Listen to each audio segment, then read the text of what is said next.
Bienvenidas y bienvenidos, queridos compañeros maestros, queridas compañeras maestras, a este su círculo de estudio. Yo soy la maestra Estela Esparza Huerta y el día de hoy traigo para ti la pedagogía del oprimido y su influencia en la nueva escuela mexicana con el gran pedagogo Paulo Freire.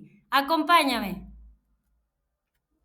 Pues en este afán de contextualizar un poquito el por qué traemos al escenario al pedagogo Paulo Freire, pues es con la intención, maestras y maestros, que tengamos un poquito más abierta la perspectiva sobre este autor y la influencia que tiene precisamente la nueva escuela mexicana, porque tenemos precisamente viva y activa toda su bibliografía dedicada para el maestro.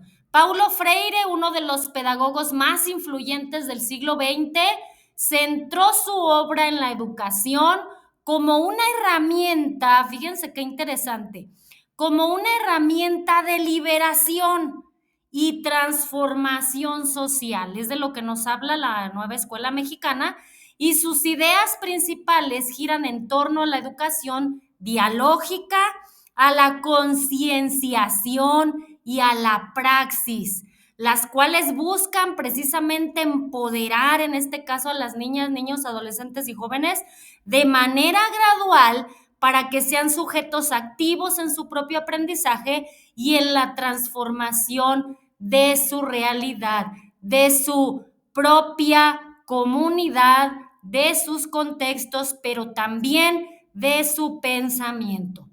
Es muy interesante, maestras y maestros, las ideas de Paulo Freire en esta pedagogía del oprimido, porque tiene una notable afinidad con los principios y objetivos de la nueva escuela mexicana. Y ustedes se preguntarán por qué.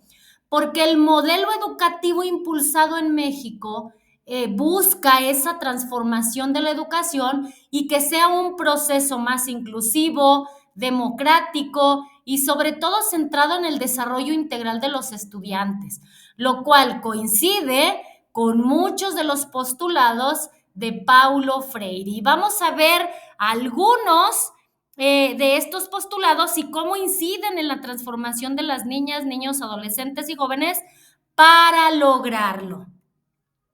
No olvidemos, maestras y maestros, que él promueve una educación liberadora y sobre todo enfocada en el diálogo.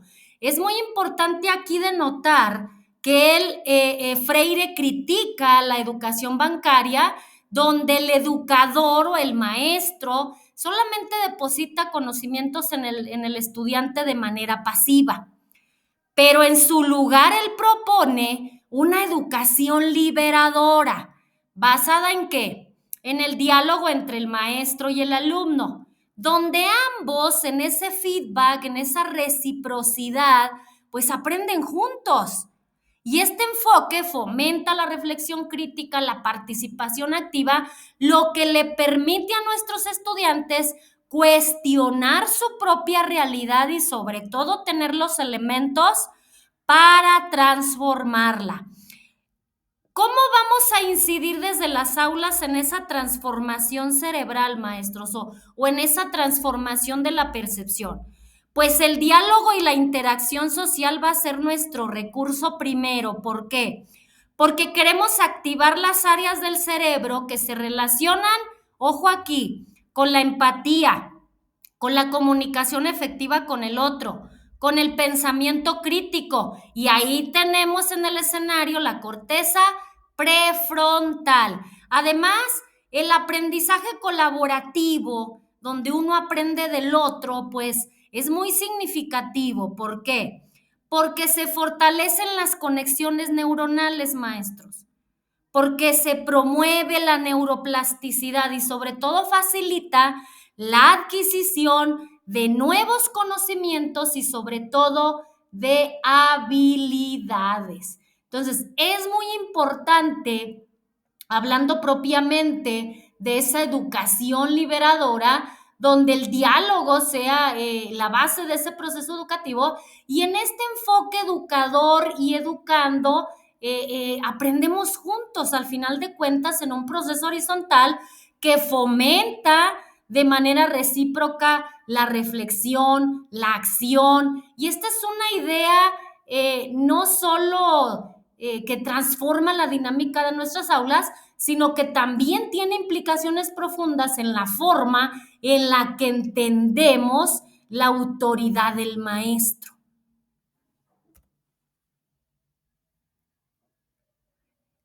Tenemos también la concienciación o concientización. ¿Y a qué se refiere? Pues aquí vemos, maestras y maestros, que Paulo Freire introduce precisamente el concepto porque implica un proceso donde tenemos que tomar conciencia. Es un proceso de crítica sobre una realidad social, una realidad económica, una realidad comunitaria que rodea precisamente a esa niña, niño, adolescente y joven. Y este proceso le va a permitir de manera gradual que reconozca las estructuras que le oprimen, las va a identificar y va a actuar para transformarlas de una manera propositiva y sobre todo asertiva. Es muy interesante cuando hablamos desde la transformación del pensamiento, porque la concienciación implica un ejercicio constante, maestros. No es de un día al otro, por eso hablamos de una gradualidad. Se tiene que implicar el ejercicio de la reflexión, del análisis permanente, y esto va a activar las redes neuronales asociadas con ¿qué? Con el pensamiento abstracto, con la memoria, con la toma de decisiones. Y este proceso estimula la formación de nuevas sinapsis y fortalece esa capacidad para que él resuelva situaciones, y esto le va a contribuir también de manera gradual a un cambio profundo en la manera de percibir y de actuar frente al mundo. Y es muy interesante porque buscamos desde la nueva escuela mexicana precisamente esos cambios, esa autonomía, esa voz recuperable de los estudiantes.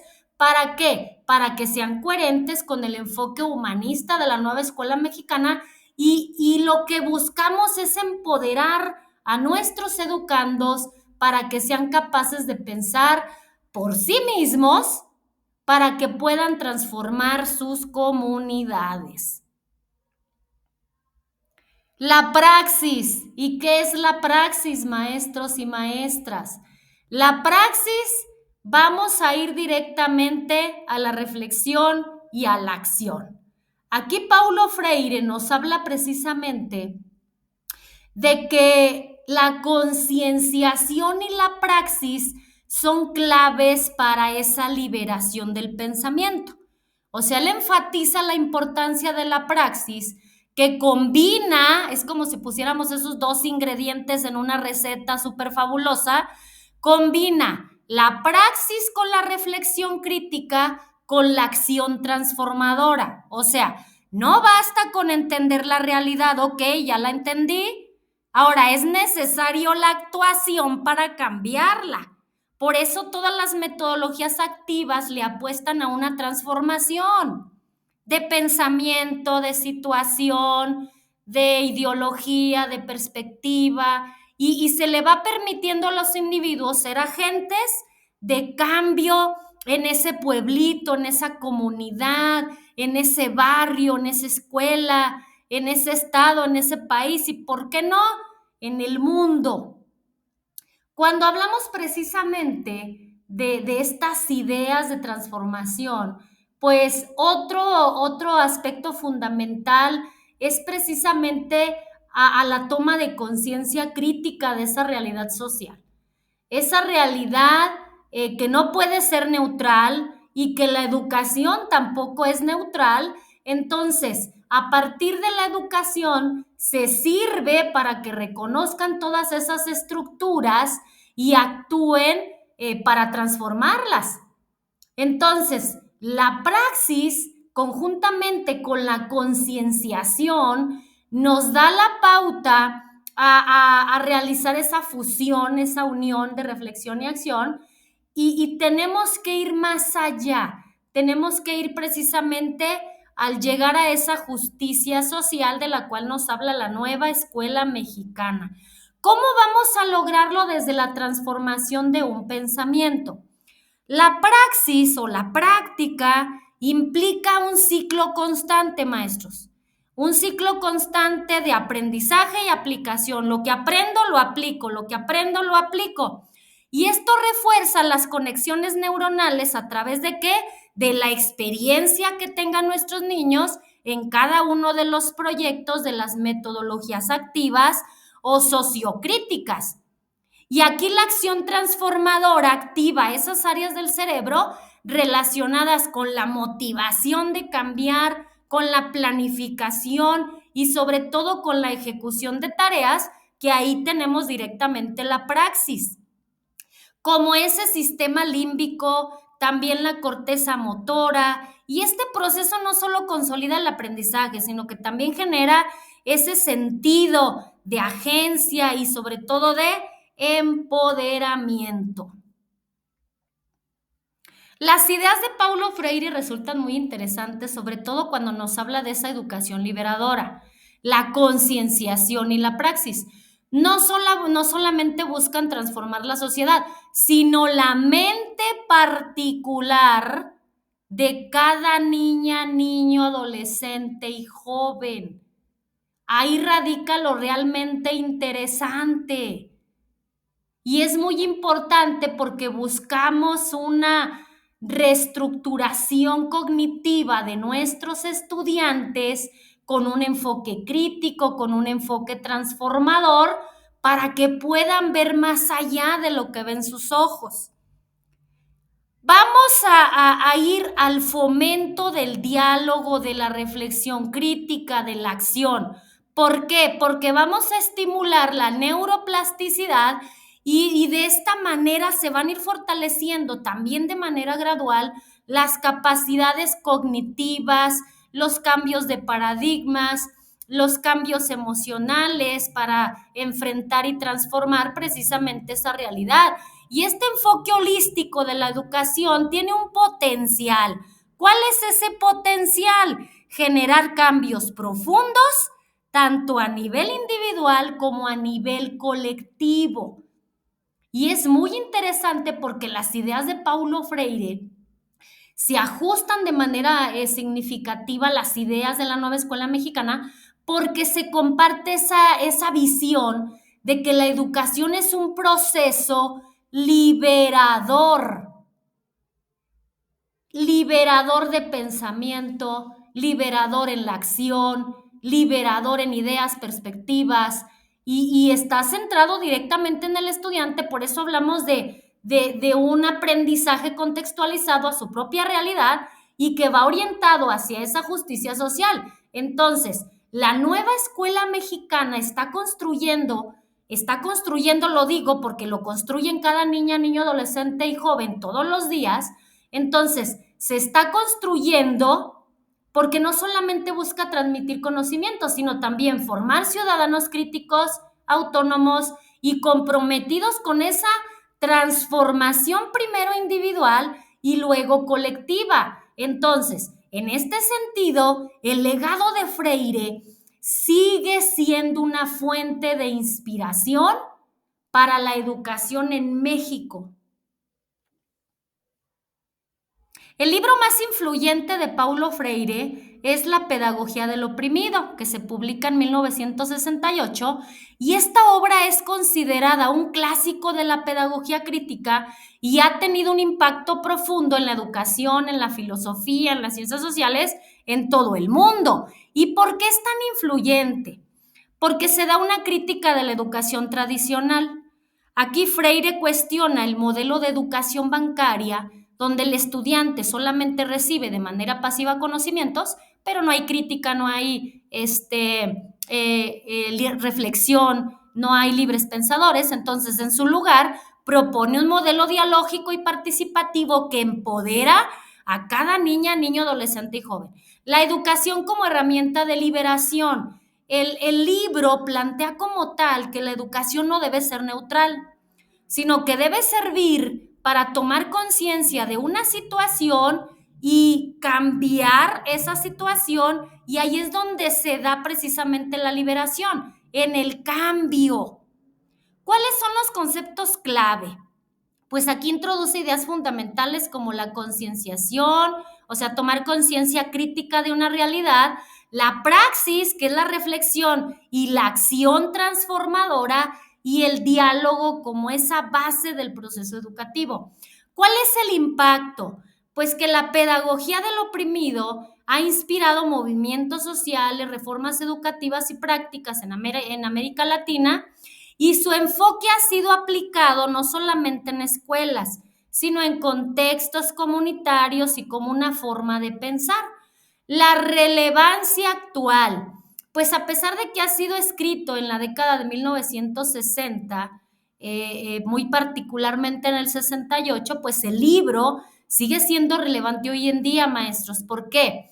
Porque recobra alma en el contexto de la desigualdad social y en la exclusión. Muy bien, la pedagogía del oprimido no solamente es un texto educativo, por eso la invitación, sino que también es una obra filosófica que nos invita sobre todo no solamente a pensar, sino a repensar el papel de la educación en esa construcción de un individuo como ser individual, pero también en la búsqueda de una construcción de una sociedad más justa y más equitativa. Y vemos que su influencia trasciende fronteras y disciplinas, convirtiéndolo en una de las obras más importantes del siglo XX. Y es muy importante porque en un mundo marcado precisamente donde se le invita a la inclusión, se invita a ser libres pensadores, pues las ideas de Freire ofrecen precisamente ese marco teórico y práctico para repensar el papel de la educación, el papel del maestro, el papel del alumno, el papel de los padres, el papel de toda una comunidad hacia una sociedad más democrática. Y en esos contextos, la educación liberadora puede ser una herramienta poderosa para empoderar a los individuos y a las comunidades, y sobre todo fomentar esa participación activa en la transformación social. Además, maestras y maestros, en este aquí y ahora, pues es muy necesario fomentar precisamente seres autónomos, seres críticos, seres reflexivos. Y les voy a dar 20 ideas concretas extraídas precisamente de su libro Pedagogía del Oprimido, y vamos a ahondarlos de manera muy sistemática. Primera, él habla de la educación bancaria y es una crítica del modelo tradicional de la educación donde el maestro hace como un depósito. Por eso es como un ejercicio, es la analogía sobre un depósito bancario. Hace un depósito de conocimientos en el estudiante, pero él solamente actúa como un receptor pasivo. La educación liberadora, que es todo lo contrario, propone un modelo educativo que empodera a los estudiantes, fomentando su capacidad de pensar críticamente y sobre todo que sean transformadores de una realidad.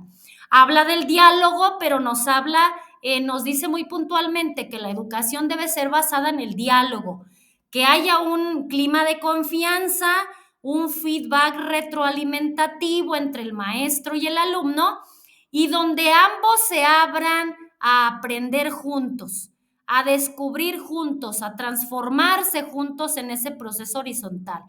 Nos habla de la concienciación, que es un proceso de tomar conciencia crítica sobre mi realidad, mis pensamientos, mi actuar y luego el de los demás.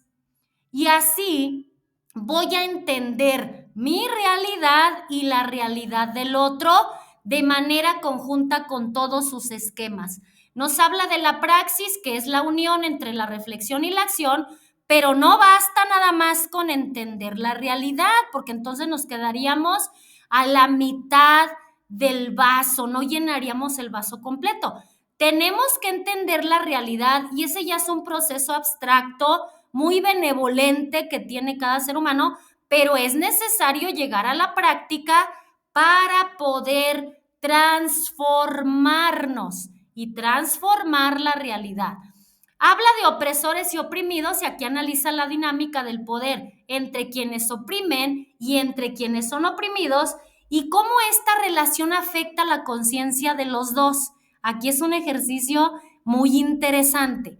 La humanización y la deshumanización. Aquí él nos habla sobre la importancia del humanismo, que debe ser la humanización un punto central en la pedagogía, ya que la opresión cada vez hace menos humanos a los seres humanos.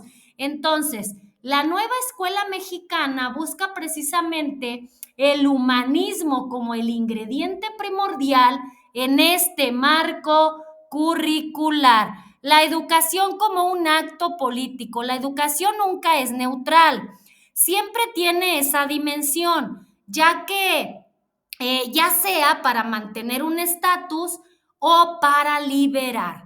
La cultura del silencio, pues el oprimido suele internalizar la visión del opresor, lo que lo mantiene en ese estado de pasividad y de silencio. Entonces, la cultura del silencio no nos permite una transformación particular en cada niña, niño, adolescente y joven, y mucho menos una transformación comunitaria.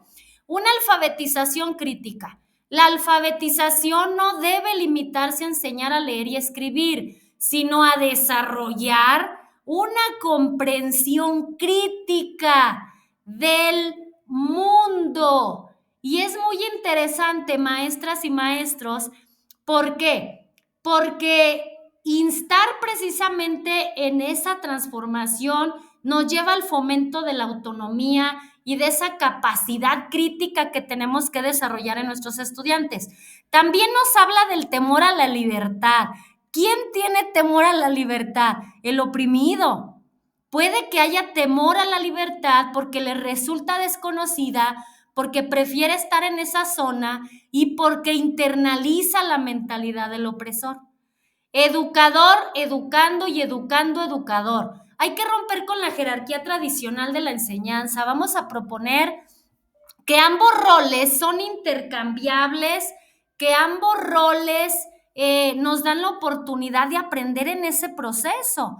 La problematización. En lugar de imponer conocimientos, de estar el maestro en esa jerarquía, pues la educación debe partir de los problemas reales de los estudiantes. Por eso hablamos de la importancia de la lectura de esa contextualización, también para contextualizar el aprendizaje. Vamos a fomentar también precisamente la reflexión crítica. Rechazar el autoritarismo. Paulo Freire critica ese autoritarismo del educador como la manipulación también de ese proceso educativo. La importancia del contexto. La educación debe estar arraigada sobre todo a la realidad genuina que viven los niños de manera cotidiana, maestros.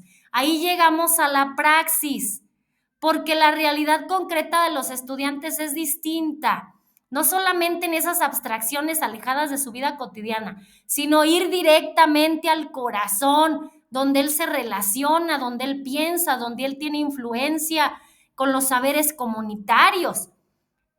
Hay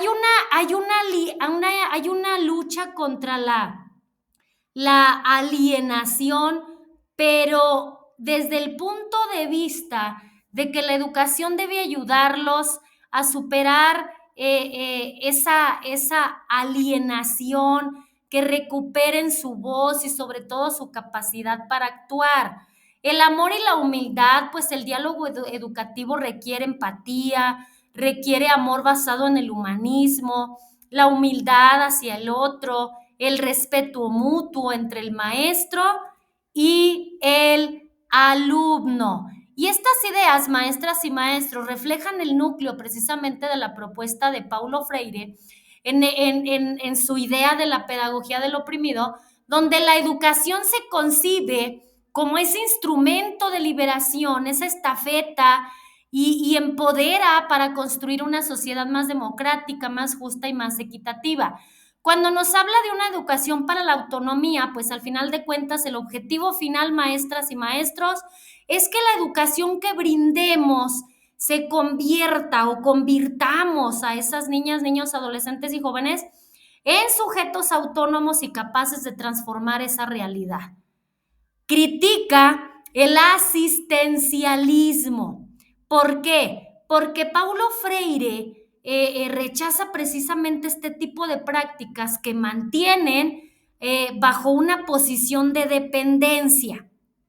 Y finalmente llegamos al clímax, que es la transformación personal y social, y la educación, maestras y maestros, no es un fin en sí mismos, sino es el medio por el cual podemos transformar la mentalidad de cada niña, niño, adolescente y joven, ese modelo, ese paradigma, para que lleguemos a una transformación social y sobre todo lleguemos a esa justicia social. Y no olviden, maestras y maestros, que cada vez que nos damos la oportunidad de entrar a un estudio distinto, la intención es que tengan ustedes más aporte, más herramienta. Y si este estudio te fue de utilidad, no olvides suscribirte, regalarnos un like, dejar tu comentario, porque es muy importante saber el rumbo por el que vamos, el rumbo desde la experiencia que vivimos todos los días en nuestras aulas, y sobre todo comparte a otro maestro que como tú y como yo y como Paulo Freire creemos en la transformación individual para luego transformar esa sociedad y esa comunidad en nuestro país. Muchas gracias.